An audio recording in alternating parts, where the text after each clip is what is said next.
Pessoal, peço a gentileza então dos senhores e senhoras se coloquem nos seus assentos para que a gente dê início ao nosso segundo dia de palestras do Congresso Nacional da UVB. E para falar sobre improbidade administrativa, ele que é promotor de justiça, ex-delegado de polícia, pós-graduado em Direito Anticorrupção e compliance e professor em cursos jurídicos. Vamos receber com o tema improbidade administrativa, Dr. Tommaso Leonardi.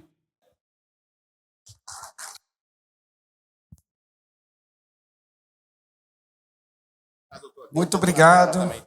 Perfeito. Bom dia a todos, a todas. É uma honra imensa para mim estar aqui hoje, de verdade. É a segunda vez que eu venho nesse encontro nacional, mas sou parceiro, muito parceiro dos vereadores em Goiás, sempre participo desses encontros em Goiânia e por aí. Então é uma honra estar aqui novamente. Alguém estava na minha palestra em 2021? Ou não se lembra? Enfim, eu tentei alterar algumas coisas. Hoje já temos, na época, improbidade, estava com a lei nova, então estavam surgindo muitas dúvidas. Hoje a gente já tem mais certezas.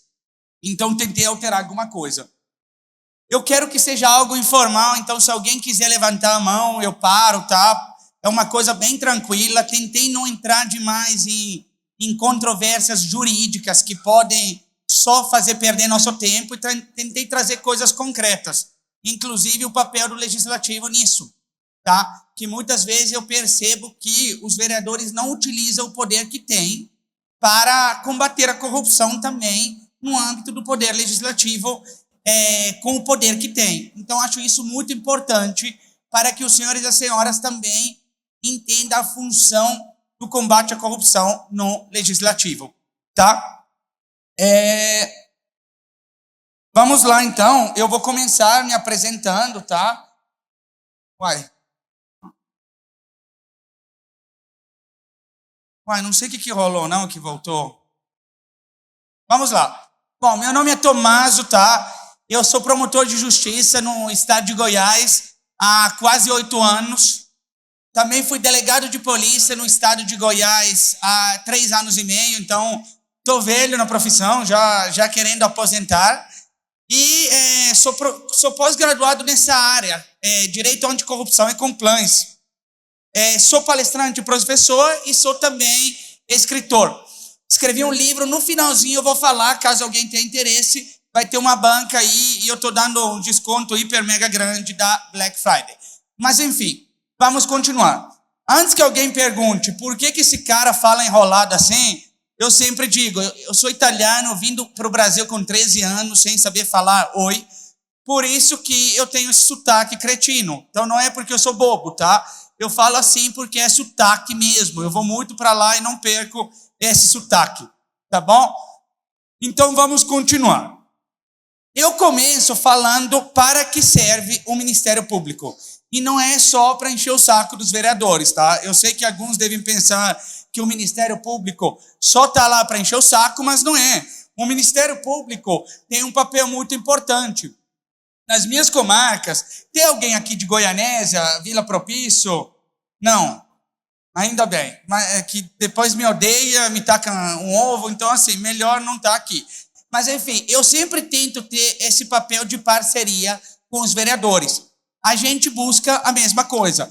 O Ministério Público enche o saco, enche. Mas eu sempre digo, para a gente fazer um papel atuante, para a gente combater a corrupção, eu preciso de informações.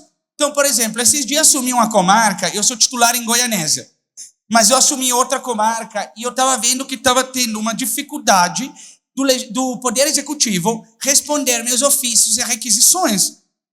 E eu sentei com o prefeito e falei, senhor prefeito, é o seguinte, eu quero trabalhar bem, mas como que eu vou trabalhar se eu te peço as informações e você não me responde? Não tem como. Eu não vou ter acesso. Infelizmente, muitas vezes, o portal da transparência não está com tudo que deveria estar. Então, eu falei, senhor prefeito, vamos unir as forças. Então, eu, por exemplo, eu sempre tento ter um diálogo com legislativo e com executivo. O papel do Ministério Público no combate à corrupção é muito amplo, porque a gente defende os direitos difusos. O que são os direitos difusos? Vocês estão me ouvindo, né? Porque está um pouco de barulho, mas... os direitos difusos são os direitos de toda a coletividade. Então, eu sempre dou um exemplo quando dou palestra. Imagina que vocês têm um apartamento que aluga para alguém. Esse cara não paga o aluguel. Vocês podem acionar o Ministério Público? Não, porque esse é um direito disponível de vocês, um direito a receber um aluguel. Mas se, por exemplo, vocês estiverem necessitando de um remédio e não tem como comprar, o Ministério Público está lá, porque a saúde é um direito individual também, mas é indisponível. Então a gente defende os direitos individuais indisponíveis, então direito à vida, direito à saúde, direito à infância, mas também defende o direito da coletividade como um todo. E aqui entra a improbidade administrativa, que eu vou explicar de que se trata. Acho que todo mundo já ouviu falar em improbidade, o Ministério Público realmente gosta de improbidade, mas é realmente muito interessante vocês entenderem a fundo sobre isso. Fora isso, o papel do Ministério Público no combate à corrupção se dá em outras áreas também. Exemplo, direito penal. Se uma pessoa pratica um crime de corrupção, um ato de corrupção, ela vai responder também no penal. Corrupção passiva, certo? Corrupção ativa também é depender da situação. Então, aqui, quando eu trago o papel do Ministério Público, eu quero que entendam que a gente reclama, a gente cobra, mas é porque a gente defende os direitos da coletividade, tanto no âmbito penal, como no âmbito extrapenal. Ok? Vamos lá. Me falaram para ser rápido, tá? Então, eu já falo enrolado, vou ter que falar um pouco corrido. Espero, se não entenderem, me falem, tá? Porque não tenho muito tempo. Então, vamos lá. Mas o que é a improbidade administrativa? A improbidade administrativa, resumidamente, é o descaso com a coisa pública. É a desonestidade. Basicamente é isso que é improbidade. Eu poderia ficar aqui 50 minutos só falando sobre os conceitos de improbidade. Resumindo, é isto, o descaso com a coisa pública. O Ministério Público atua no combate à corrupção também por meio da improbidade. E aqui eu vou falar uma coisa importantíssima que eu vejo muita gente falar equivocado, inclusive muitas vezes profissionais do direito. Não existe crime de improbidade. Improbidade não é criminal. Improbidade é cível. Então, eu vou falar agora na independência das esferas. O que acontece? Existem 3 esferas, basicamente, no direito. A esfera penal, que aí todo mundo sabe, busca a prisão. A esfera civil e a esfera administrativa. A administrativa é o quê? Corregedoria, por exemplo. A improbidade entra na esfera civil. O que isso significa? Que com a improbidade você não busca a prisão. A gente vai ver quais são as sanções da improbidade. Por exemplo, ressarcimento erário. Por exemplo, multa. Por exemplo, suspensão dos direitos políticos. Então não é criminal. Por que independência das esferas? Porque uma mesma conduta pode gerar responsabilização em várias esferas. Então vamos dar um exemplo. Eu sou promotor de justiça, chego na minha promotoria e durante a noite furto o computador da promotoria.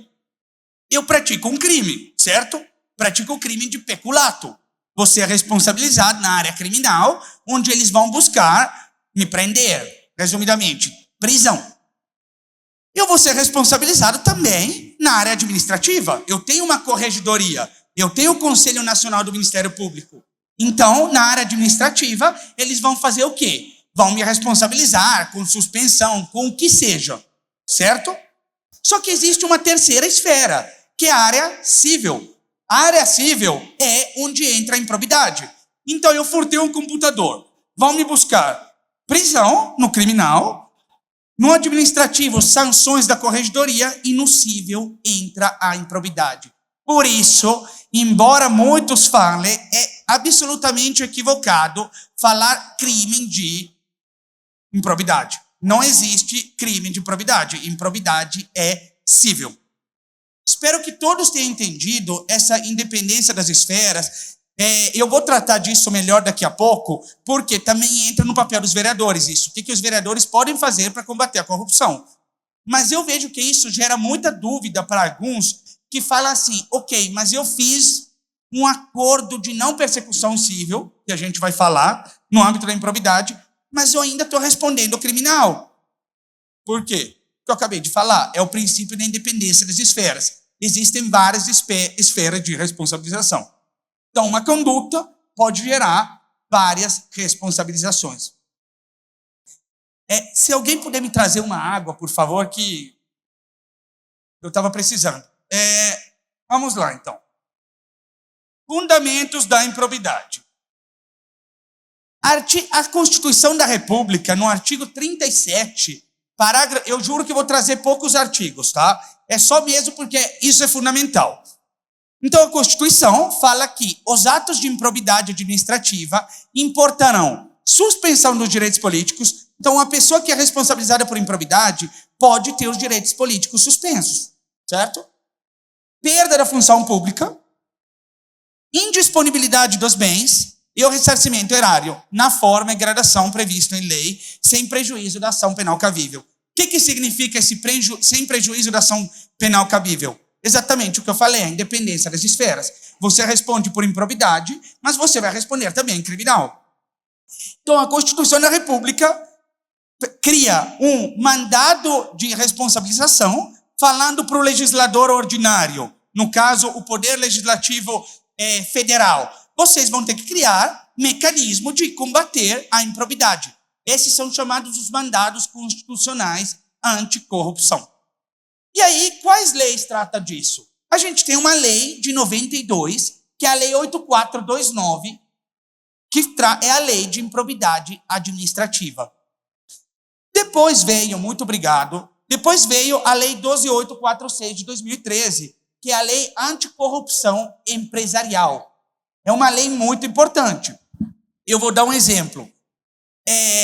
Eu já cheguei a processar uma mulher que era contratada pelo Executivo Municipal e ela tinha uma empresa prestando serviço em outra cidade de Xerox. E a gente percebeu que aquilo lá era rolo. Essa empresa ficava, 500 quilômetros. Aí ela falava que toda vez levava todos os documentos para ser escaneado a 500 quilômetros.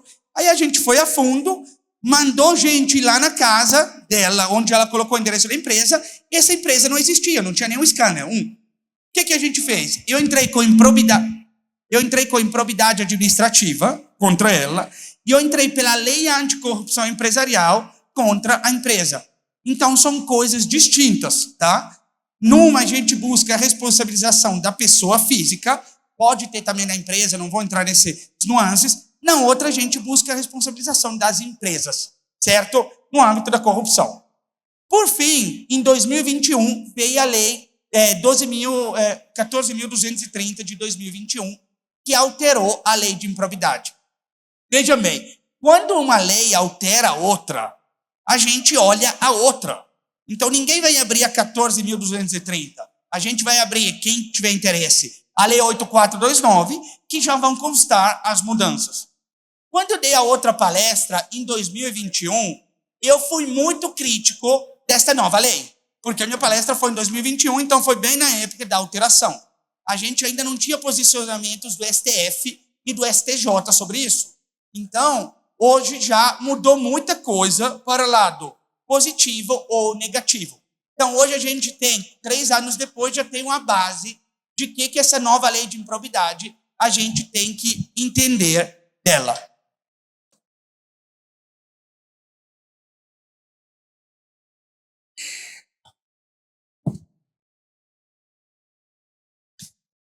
Como eu falei, o que é a improbidade, então? Improbidade é a desonestidade com a coisa pública. Porém, tem um plus. O professor Juarez Freitas, que é procurador de justiça do MP Paraná, ele tem um livro fantástico, chama Direito à Boa Administração Pública. Ele fala que não basta seguir a lei, a gente tem que prezar pela coisa pública. Então, vou dar um exemplo. Vamos supor que um prefeito, e isso é muito importante para os senhores também, porque vocês fiscalizam o poder executivo. Vamos supor que um prefeito, ele tem 100 mil reais da conta. E ele fala, ok, vou fazer alguma coisa com isso. Aí tem um parquinho que ele quer reformar, porque quer construir um parquinho. Porque ele sabe que para ele, na ideia dele, vai ser bom. Só que o hospital municipal está caindo aos pedaços. Esse professor fala o quê? Não, peraí. O direito à boa administração pública significa que você tem que ter uma responsabilidade com a coisa pública. Aí vocês podem falar, ok, mas isso é um ato discricionário. O prefeito que decide. E eu concordo. Se eu quisesse ser prefeito, eu pedi exoneração e tentava ser prefeito. A questão não é essa. A questão é que, mesmo os atos discricionários, ou seja, que o presidente da Câmara, que o vereador, que o prefeito tem decisão de fazer o que acham certo, tem que ser feito pensando na coisa pública. Então, isso daqui é muito interessante quando vocês forem fiscalizar o executivo. Muitas vezes eu recebo vereadores no meu gabinete e me falam, ok, isso está errado. Ok, eu vou agir, Tomaso. Mas vocês também podem agir. Então, este poder de mérito, de decidir o que fazer, ele não é infinito. Não é que o prefeito pode fazer o que ele quer, porque ele tem poder discricionário. Ele vai ter que pensar no direito à boa administração pública. Aqui eu trago uma frase do Rogério Greco, que é um dos maiores penalistas do Brasil, que ele fala o quê?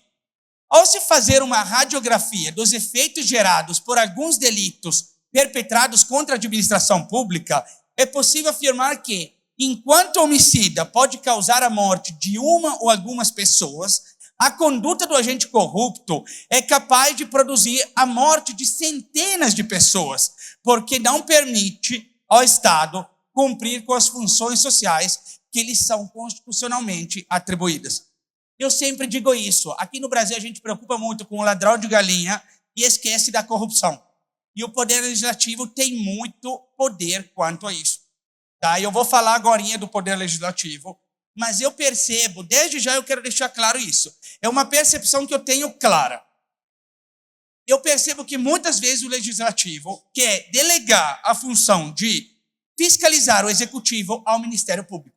Quantas vezes eu não recebi já vereadores que me falam, ok, tem algo errado que o prefeito fez. Pessoal, eu trabalho para isso, eu também tenho que atuar, mas o Legislativo também pode.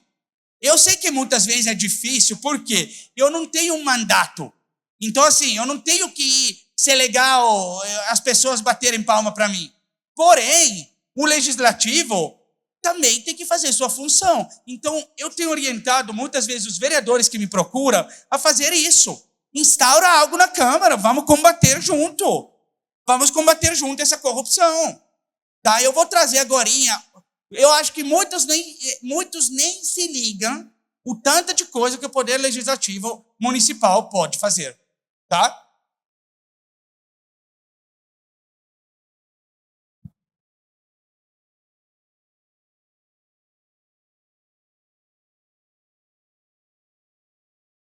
Independência das esferas. Tá? É o que eu falei antes. Uma conduta gera responsabilização em várias esferas. E eu falei de 3, mas aqui tem uma coisa importante. O Decreto-Lei 201 de 67 prevê a responsabilização do prefeito e dos vereadores por crimes de responsabilidade. Tá? E tem alguns que quem julga é a Câmara. Não é o Ministério Público e o juiz que vão atuar, são os vereadores. Então eu trouxe alguns exemplos, só que eu estou percebendo que está escrito pequeno, eu peço desculpa. Então eu vou ler. A Câmara Municipal pode cassar mandato de vereador em caso de corrupção, improbidade, decoro na conduta pública, residência fora do município. Então, quando o vereador me procura no meu gabinete e me fala, o coleguinha fez algo errado, eu falo, ok, vamos investigar o coleguinha, porque eu também posso. Mas cadê o papel dos vereadores quanto a isso? Por que não instaura a investigação também na Câmara? Aí eu volto a dizer, eu sei que muitas vezes é difícil, porque pode criar uma confusão, só que assim, olha o tanto de poder que tem.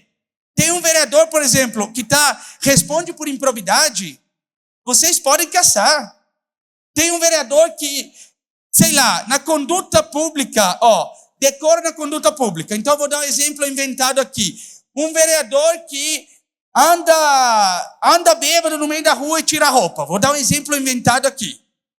Gente, isso daqui, vocês têm poder de mandar ele embora. E aí o pessoal sempre só procura o Ministério Público. Tem muito poder. Aqui vamos às infrações. Esse daqui é o que mais acontece. Vereadores que me procuram para responsabilizar o prefeito. Vamos lá. Olhem o que fala o artigo 4º do Decreto-Lei 201. São infrações político-administrativas dos prefeitos municipais sujeitos ao julgamento pela Câmara dos Vereadores e sancionadas com a cassação do mandato. Então, olha aí, quando, por exemplo, eu vejo os vereadores me procurarem por coisa do prefeito, eles falam, mas você sabe que vocês podem mandar ele embora, né? Cassação do mandato do prefeito, tá? Quem julga aqui não é o Poder Judiciário, não é o juiz. Quem vai fazer as coisas não é o promotor, é a Câmara. Isso significa que o promotor e o juiz não podem também? Claro que pode. Mas aí, olha o poder aqui. Então eu trouxe, o que fala esse artigo 4º? Quando vai ter cassação do prefeito? Impedir o funcionamento regular da Câmara. Olha aí que legal. Muitas vezes os vereadores me procuram e me falam, olha, o prefeito não está mandando para a Câmara os documentos que a gente requisita.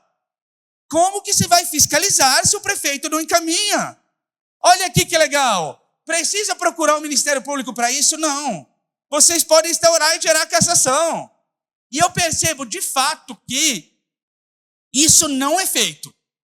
Eu hoje vejo com uma atribuição mais restritiva do Ministério Público quanto a isso. Se algum vereador... eu vou dar um caso que aconteceu comigo recente. Um vereador me procurou e falou, olha, então ele não falou em nome da Câmara. Ele falou, estou pedindo informações ao Poder Executivo e ele não me manda. Eu falei, senhor vereador, o senhor tem vários meios para obter isto. Não sou eu. O senhor é um agente político, o senhor tem poder. Não sou eu que tenho que correr atrás dos documentos para o senhor. O senhor pode entrar com mandado de segurança, por exemplo, contra o prefeito.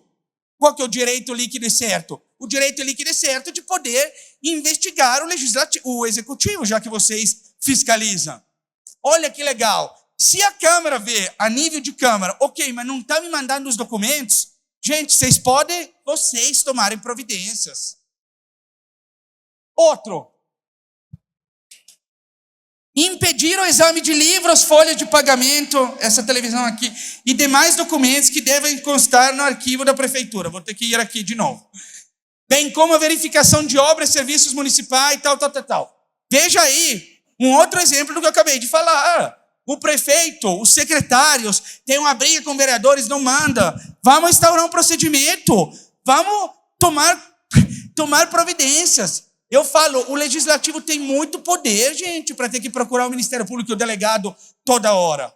Isso, na minha opinião, o vereador tem tanto poder que até gera um descrédito quando ele fica procurando o Ministério Público porque o prefeito não manda os documentos. Uai, gente, não é vereador. Se o vereador tem esse poder, vamos tomar providências para que os direitos de vocês sejam garantidos. Manda para a mídia, faz isso, manda para a mídia. Olha o prefeito, como que eu vou fiscalizar? Não está mandando? Vou instaurar um procedimento.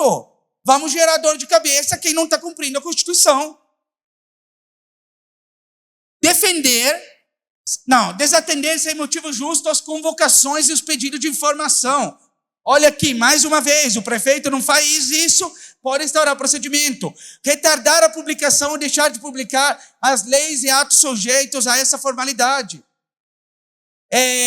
Deixar de apresentar à Câmara no devido tempo a proposta orçamentária, descumprir o orçamento aprovado para exercício financeiro, praticar contra a lei ato de sua competência, omitir-se na sua prática. O prefeito não está trabalhando, gente, olha o poder que vocês têm, isso dá cassação. Omitir-se ou negligenciar na defesa de bens, rendas, direito ou interesse do município sujeito à administração da prefeitura. Ausentar-se do município por tempo superior ao permitido, afastar-se da prefeitura sem autorização da Câmara. proceder de modo incompatível com a dignidade e o decoro. Gente, o que eu quero falar aqui? Olha o tanto de coisa que o legislativo pode atuar para combater as falhas do município, tá? Ok, dito isto, o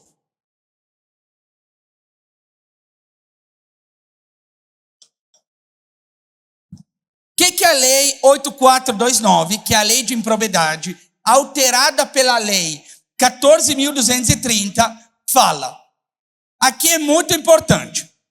A Lei 14.230, quando alterou a Lei de Improbidade, a 8429, falou que só tinha legitimidade para entrar com ação de improbidade o Ministério Público.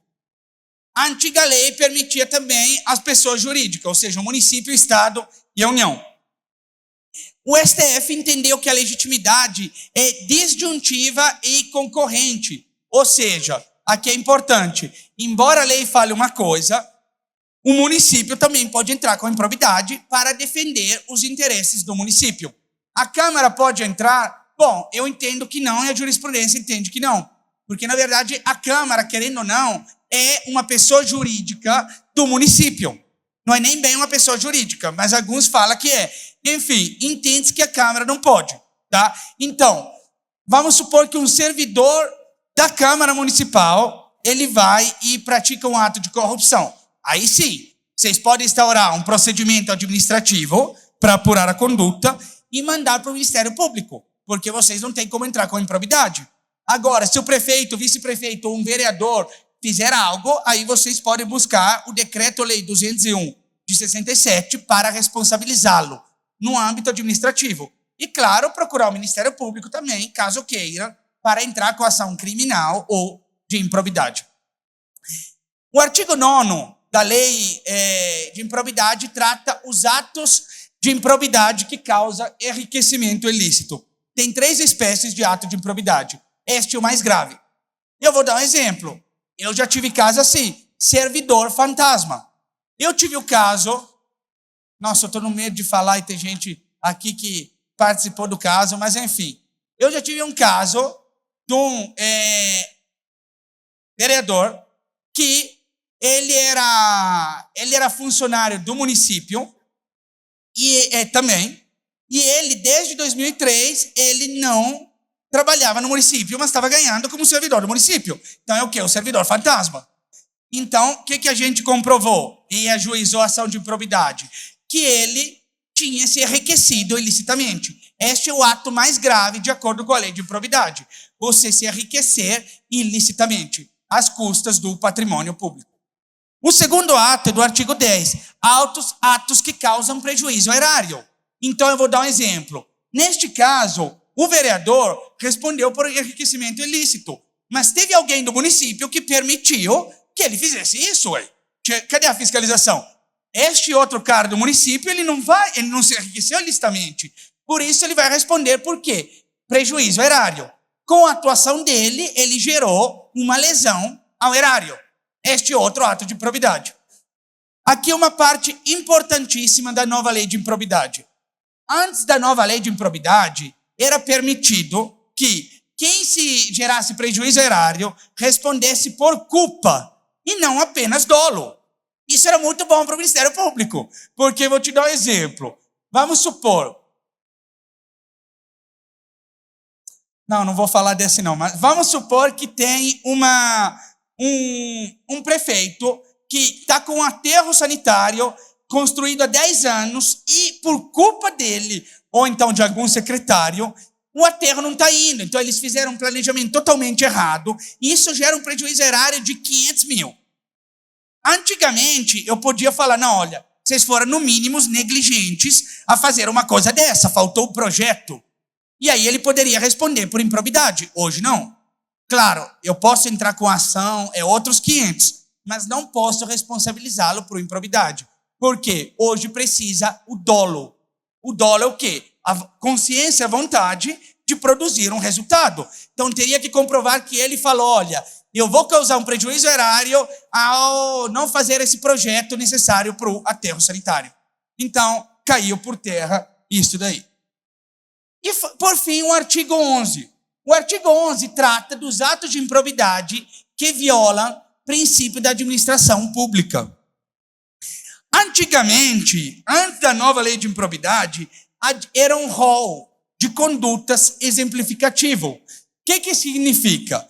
Que ele falava assim, são atos de improbidade que violam o princípio da administração pública, tal.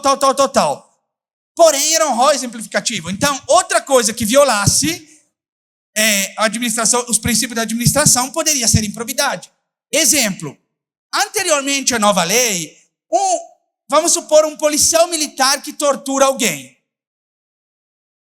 Ele vai responder penal, eu já falei da independência dessa esfera. Ele vai responder na corregedoria PM, vai responder por crime e tortura e tal. Na improbidade, admitia-se que ele respondesse. Por quê? Porque ele violava princípios da administração pública. Claro, estava torturando alguém. Hoje, não é mais possível. Por quê? Porque não está naquele rol não está naquele rol taxativo de condutas. Então, sempre que não tiver previsto nas condutas do artigo 11, ele não vai poder responder por ato de improbidade que viola o princípio da administração. Certo? E aqui é importante falar que tem que ter uma lesividade relevante. Então, agora se adota expressamente na lei de improbidade o princípio da insignificância. O princípio da insignificância, para quem não é expert em direito, o que é? É quando um bem jurídico, ou seja, algo que é defendido pelo direito, é atacado, mas de forma insignificante. Exemplo, um cara vai e furta uma pasta de dente. Entende que no direito penal isso não é furto devido à insignificância. Então, na improbidade também, agora, tem que ter uma violação relevante. Por isso que muitas vezes a gente está deixando de atuar. Por exemplo, hoje a gente tem em resolução expressa do Ministério Público do Estado de Goiás que se até, salvo engano, até 10 salários mínimos houver um prejuízo, enriquecimento ilícito, a gente pode deixar de entrar com improbidade e remeter para o município ou para a Câmara tomarem providências, tá? E tentar esse ressarcimento. A ideia da improbidade com o novo legislador é deixar mais fraca o combate à improbidade. Isso é fato, e assim a corrupção é nada de braçada. Vamos lá. Agora eu falei que é improbidade, tá? Então, enriquecer-se ilicitamente, lesar o erário ou violar princípios da administração. Mas ok, eu vou fazer isso, quais são as sanções? Lembre-se que eu falei que existem outras esferas. Estou repetindo isso porque se você é corrupto, você vai responder também no criminal. Eu estou falando da lei de improbidade. Perda dos bens e dos valores acrescidos. Isso no caso de enriquecimento ilícito. Então ficou comprovado que você, o funcionário fantasma que eu falei, com sua conduta, obteve R$1 milhão no decorrer de alguns anos. Neste caso, o que vai acontecer? Uma das sanções é ressarce, devolve esse dinheiro. É óbvio. Se você se enriqueceu ilicitamente, você vai ter que devolver. Segundo, ressarcimento integral do dano causado, material e moral. Então eu falei do caso do vereador servidor fantasma do executivo. Eu falei que alguém do executivo foi responsabilizado. Por quê? Porque não teve essa fiscalização. Neste caso, o que gerou o dano ao erário com sua conduta, ele vai ter também que ressarcir o erário. Gente, muito importante. Eu falei dano material e moral. Então, o dano material é esse valor aí. Mas tem o dano moral que a gente fala, dano moral coletivo. Algumas condutas são tão graves que elas têm que ser responsabilizadas também com um dano moral coletivo. Eu dou exemplo, uma cidade de 5 mil habitantes. Um prefeito se enriquece com R$1 milhão. Gente, ele gerou um descrédito para a sociedade. Todo mundo vai ficar sabendo. Neste caso, pode ser cobrado também o dano moral coletivo. Outra, perda da função pública. Uai, gente, temos que parar com esse trenzinho, oba-oba, né? O cara gerou um dano erário, o cara foi corrupto, porque a gente está falando de corrupção aqui. O cara vai perder a função pública. Então, o que vai acontecer? O juiz no final da improbidade, ele pode fazer perder a função pública. Tchau, acabou a mamata, certo? Suspensão dos direitos políticos. Isso é muito legal. Por quê? Se a gente está falando de um agente corrupto, a gente suspende os direitos políticos. Assim ele não vai poder se reeleger, tá? Multa. Então, a multa, com a nova lei, ela diminuiu. Só que tem um grande porém aqui. A antiga lei, ela me flexibilizava. Então, ela me falava, o cara se enriqueceu ilicitamente, eu posso colocar multa de 1 a 3 vezes o valor. Então, não de 1 a 3 vezes. Só falava a 3 vezes o valor de um enriquecimento. Olha que legal. Eu podia fazer um acordo com o cara falando assim, olha, você gerou um prejuízo de 10, eu posso colocar até 30. Mas já que eu vi que não é uma conduta tão grave, eu vou fazer um acordo com você em 2. Isso me possibilitava fazer acordo. Hoje é muito mais difícil, porque hoje, segundo a nova lei, ela tem uns parâmetros. Eu não tenho mais como falar, olha, eu vou colocar só 2. Então, hoje, a multa, que a gente vai ver na hora do acordo de não persecução civil, ela diminuiu, mas ela tem parâmetros fixos. Isso, na hora de fazer o acordo de não persecução civil, isso gera uma dificuldade. E a proibição de contratar com poder público ou receber subsídio. Então, a gente está falando do cara que foi contratado, por exemplo, aquele empresário que é contratado, mas ele, na verdade, não presta o serviço, o laranja. Ele pode ter como sanção a proibição de contratar. Pessoal, aqui eu quero falar uma coisa muito importante que eu esqueci de dizer. Eu não sei se aqui tem alguém que é procurador da Câmara Municipal. Eu tenho desenvolvido um raciocínio com os colegas do MPGO muito interessante aqui, no acordo de não persecução civil. Quando a gente fala da reparação integral do dano, a reparação integral, na verdade, é o valor causado, do prejuízo causado ao erário, ou do enriquecimento ilícito, mais, de acordo com o Código Civil, os juros e a atualização monetária. Qual que é o grande problema? Vamos supor que, como estou falando com poder legislativo, vamos supor um vereador que se enriqueceu ilicitamente em R$5.000. Isso rolou uma investigação, passou 4 anos e o Ministério Público tenta fazer um acordo. Esses R$5.000, com a correção monetária e os juros, virou R$60.000. Esse cara vai querer fazer acordo comigo? Muitas vezes não. Então, eu tenho um entendimento, flexibilizando isso, o STJ também já decidiu assim, que pode retirar os juros, porque, na verdade, se demorou tanto, é também culpa do Ministério Público. Então, assim, não estou falando que cada promotor vai ser livre para fazer como quiser, mas isso é interessante porque tem me permitido fazer acordos na improbidade, deixando a atualização monetária, deixando a multa, mas tirando os juros, tá? Eu vou dar um exemplo. Esses dias teve um secretário que ele tinha um jardineiro, secretário do executivo tinha um jardineiro, que ele ganhava uma gratificação de 100% antes desse secretário. Aí o secretário chegou e falou, olha, eu vou tirar a gratificação porque a gente quer aparecer assim para a sociedade, mas eu vou te pagar 100% de hora extra como forma de compensar essa gratificação que não existe e você não precisa ir. Isso é confissão do próprio jardineiro. Eu investiguei e esse secretário, eu falei, vamos fazer um acordo? E ele, cara, isso foi vacilou demais ele. Ele falou que ia fazer o acordo e me mandou uma contraproposta ridícula. E eu não sou o cara que fica muito aceitando contraproposta. Já tinha tirado os juros. O que aconteceu? Eu entrei com improbidade contra ele. Passou, sei lá, 1 ano, aí ele falou, nossa, eu devia ter feito o acordo. Aí a gente fechou um acordo, acho que foi mês passado, e aí nesse acordo, por exemplo, eu tirei esses juros. Senão, o que ele tinha causado iria, sei lá, para R$100.000. Aí não tinha como fazer o acordo. Então, caso alguém precise, essa é uma flexibilização interessante que pode ser levada ao promotor, que, claro, vai decidir se isso é viável ou não. Acordo de não persecução civil ou civil. Gente, isso é importantíssimo.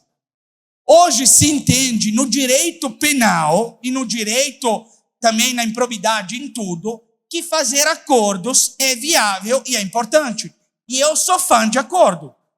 Quando chegou o ANPP, que é o Acordo de Não Persecução Penal, no penal, eu que tinha sido delegado, eu achava um absurdo. Hoje eu vejo com olhos bons demais. Você tem aquele crime que você sabe que vai prescrever ou que vai demorar 6 anos para responsabilizar.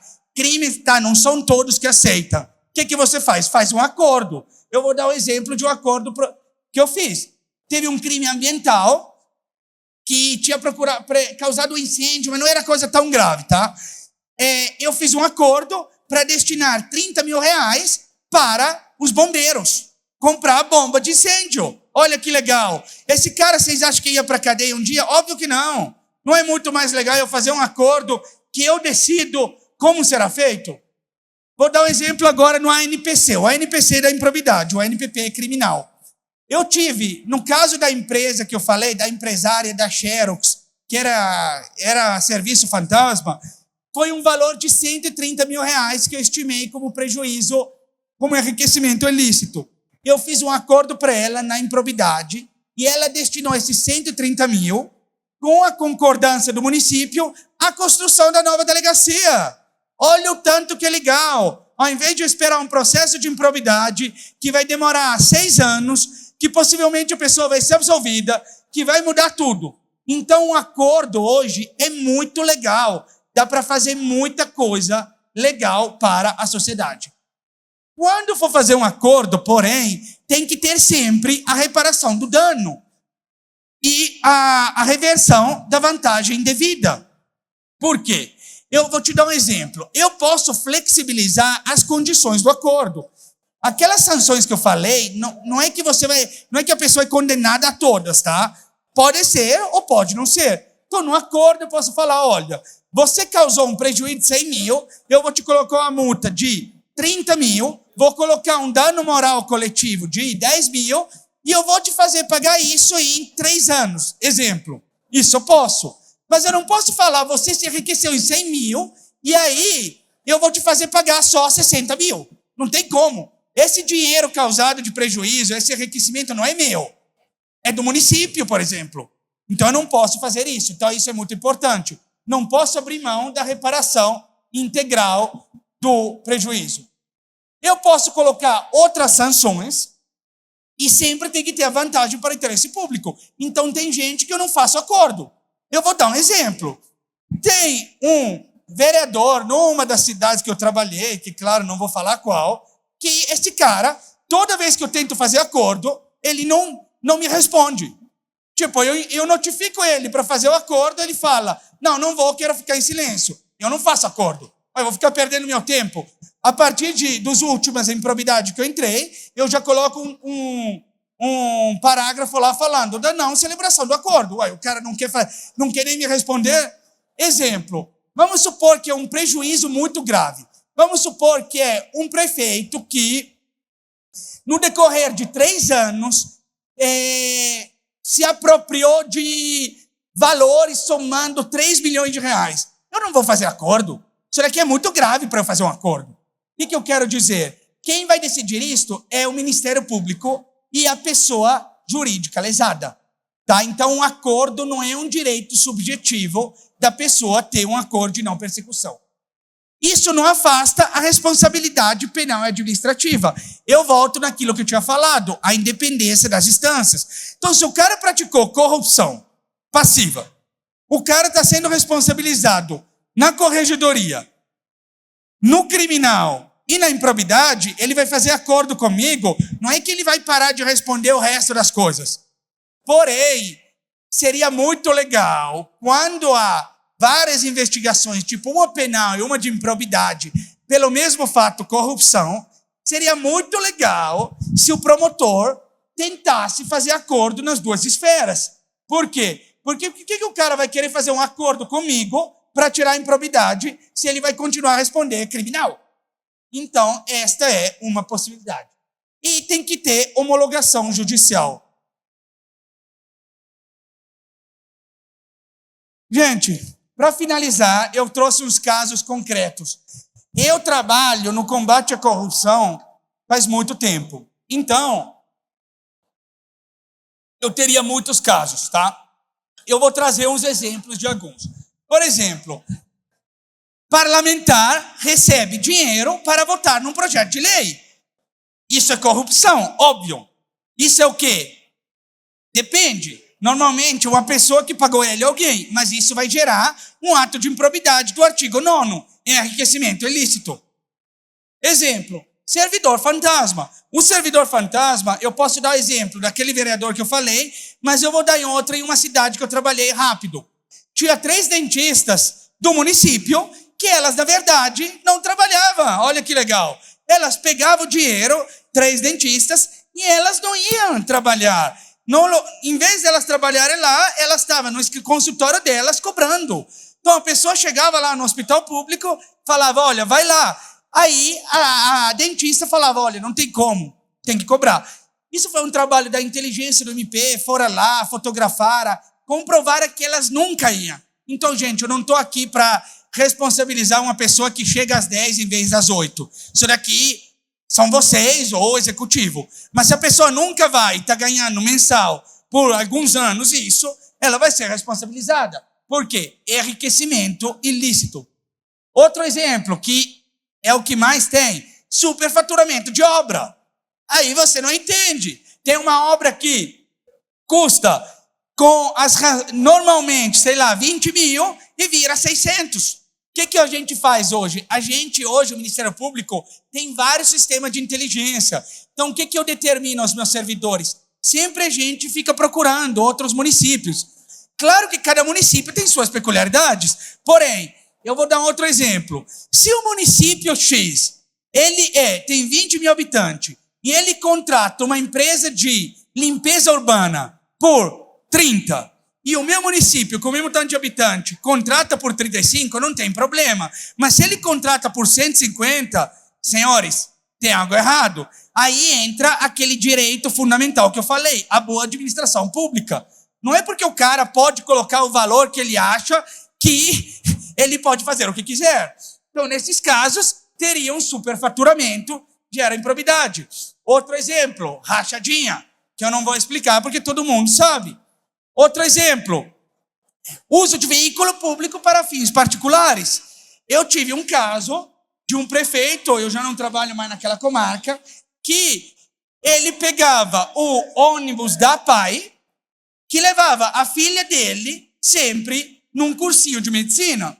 A gente até entenderia se não fosse que estava na pandemia.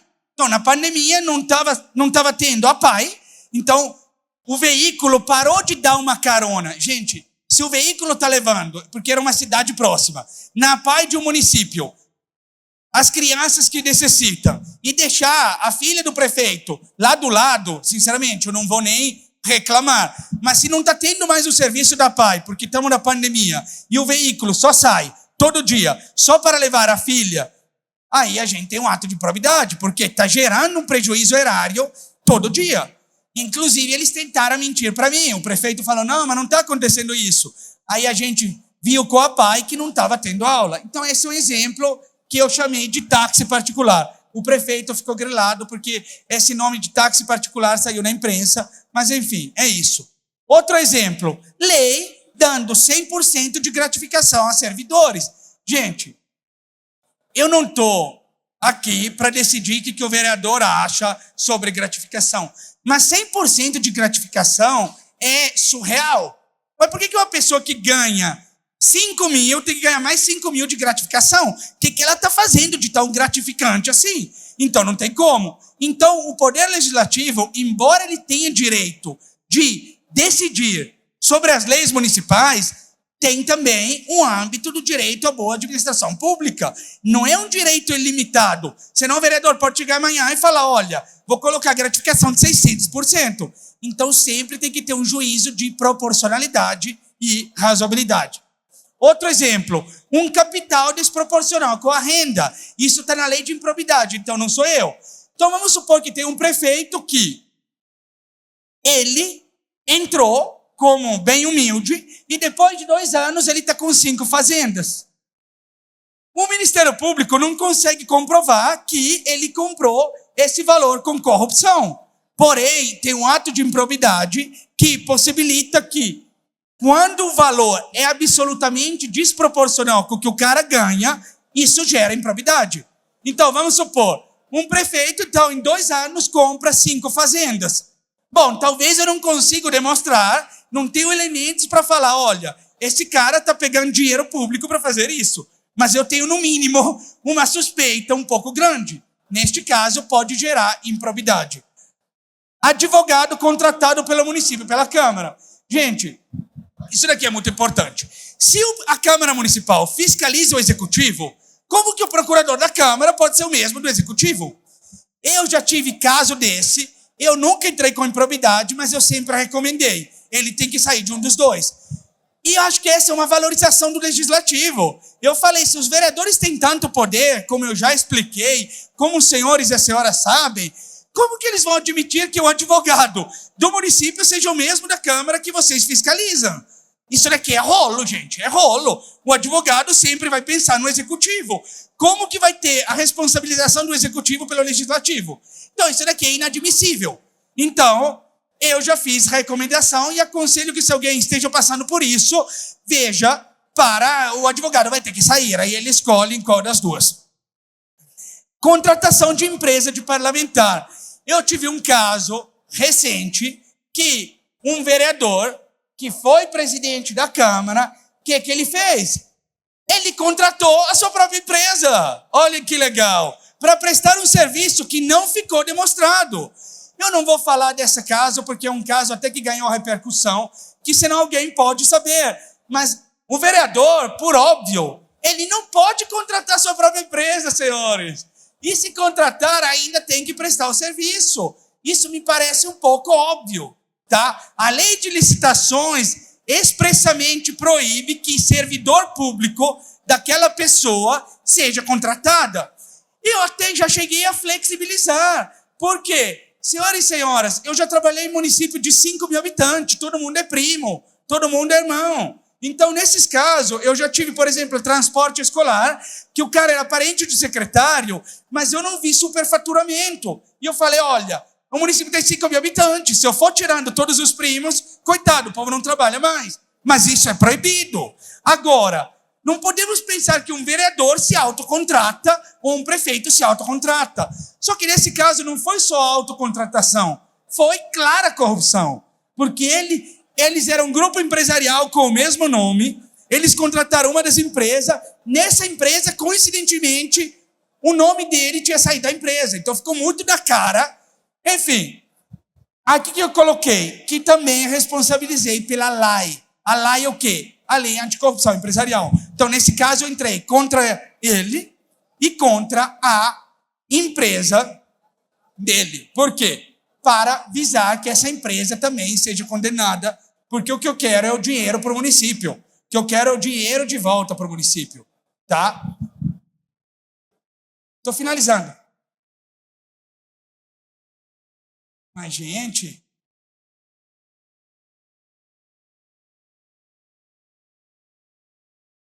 Gente, eu quero agradecer, tá? Falei super rápido.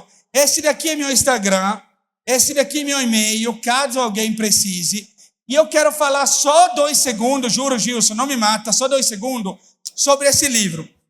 Eu, quando mudei para o Brasil, eu lembro que a professora de português perguntou para todos, o que vocês querem ser quando crescer? Todo mundo queria ser astronauta, jogador de futebol. Eu não queria ser promotor na época, eu queria ser escritor. Então, no ano passado, eu realizei um sonho, escrevi um livro. Não é um livro jurídico, tá? É uma história que eu criei de uma pessoa que veio da África, ela foi adotada, foi doada, e depois mistura com a minha história. Ele foi morar na Itália, a mãe dele morreu igual a minha, veio para o Brasil, também conto da minha história, de que eu passei quando vim para o Brasil e tudo, e hoje ele está com câncer, eu juro que não estou. Ele quer... Pelo menos espero não estar, né? Que eu saiba, não. E ele quer tratar de alguns assuntos. Então, a relação com o filho, ele fala de preconceito. Enfim, Este livro vai estar vendendo aí, caso alguém queira, com dedicatória. Ele era R$ 59,90, mas eu fiz promoção como a Amazon de R$ 43,60. Então, caso alguém queira comprar, gente, fique à vontade, tá? O código é esse, é só fazer o Pix. E lá, pode chegar lá, que eu também vou fazer a assinatura, caso alguém queira a dedicatória. Tá bom? Eu quero agradecer muito, mais uma vez, por ter sido convidado, tá? E me coloco à disposição também, se alguém quiser tirar alguma dúvida ou alguma coisa. Obrigado.